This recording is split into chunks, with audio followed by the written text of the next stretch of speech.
It's Thursday and my sister calls me.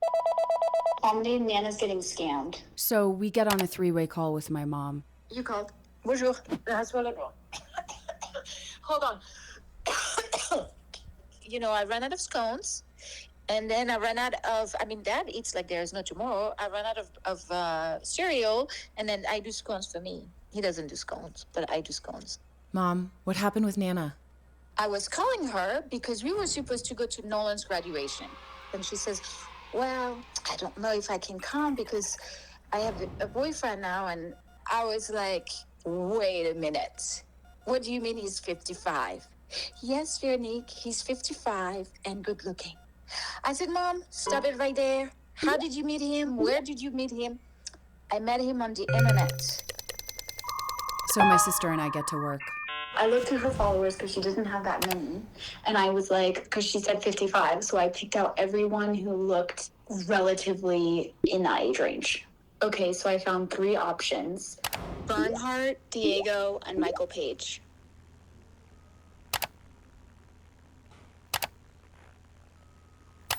I decide to call Nana. She tells me that Michael Page is a divorced real estate agent who lives in LA. He's half American and half Portuguese. He's very persistent. Je lui ai dit que la différence d'âge que nous avions, c'était impossible. Alors il m'a dit, mais quel est le mal de devoir parler? Effectivement, il n'y a pas de mal à parler, ça c'est vrai. They've been talking for 8 months. So I tell Nana that I'd like to check out her Instagram anti-scammer features. She doesn't know her password, so I need to get into her email, to get into her Facebook, to get into her Instagram. The entire process takes about 45 minutes. Almost every single one of her 160 followers appears to be a scammer. I check their messages. I find some red flags. I ask Nana if she's ever called Michael Page. Oui, je l'ai appelé une fois. But she couldn't really understand him because he spoke in a whisper, because apparently he had been in a car accident as a child which had damaged his vocal cords. In telling me this, it seems like she doesn't believe it herself. I tell her I think this is a lie. I think I get through to her. I show her how to block his contact. I tell her any questions she has, he will have an answer to. The next day, she sends me a text. Amandine, non, je ne l'ai pas bloqué pour la simple raison qu'il me fallait savoir la vérité.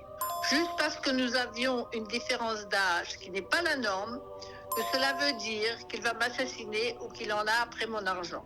Je suis suffisamment lucide pour savoir où je mets les pieds. So my sister calls her. It was a disaster. Apparently, Michael Page drove 6 hours to his cousin's house and back just to get his passport so he could send a picture of it to Nana. And I said, what man is driving 3 hours each way to go find their passport? Why is it so far away from him? She goes, fake a picture of a U.S. passport? I don't think so. And I said, yes, Nana, if you don't believe that somebody can fake a picture of a U.S. passport, then you're in a lot of trouble because you're going to have a hard time seeing through some of the other scams. She gave him her address, and they're planning on meeting up for her birthday. At this point, I'm panicking. I try calling the police non-emergency line, but she keeps telling me, no victim, no crime. So I use his pictures to do reverse Google image searches. At first, I find nothing, but then I find the real Michael Page.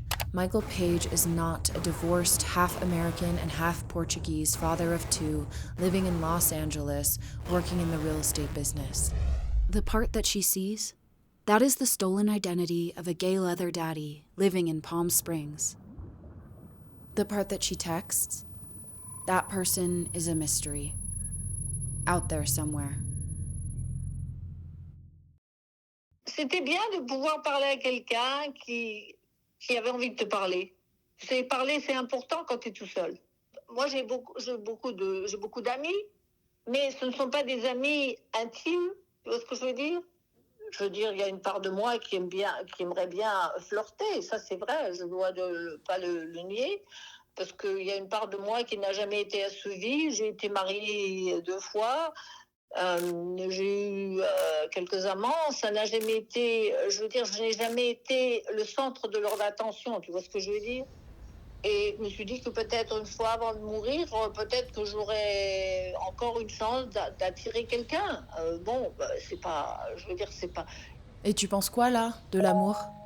L'amour, là, ben, l'amour, là, je suis pas morte, mais les chances pour moi que ça existe une fois, elles sont probablement nulles. Alors, à part de moi qui veut un petit peu rêver ou être un peu fleur bleue, retrouver un peu ma jeunesse, je me dis que pourquoi pas. Maintenant, tout ce qui m'attend, c'est de devenir vieille et de mourir. Alors, ce serait bien d'avoir une fois de temps en temps une fantaisie, tu vois, même si c'est dans ma tête. Parce que je suis pas encore morte, au cas où tu sais pas.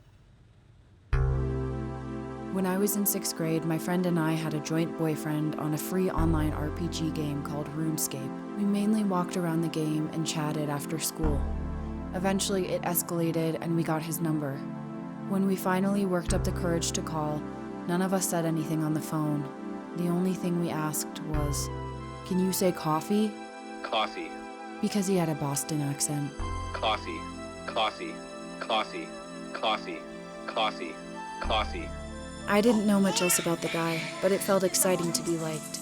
Even by a stranger, even in my head, even just a little bit at all.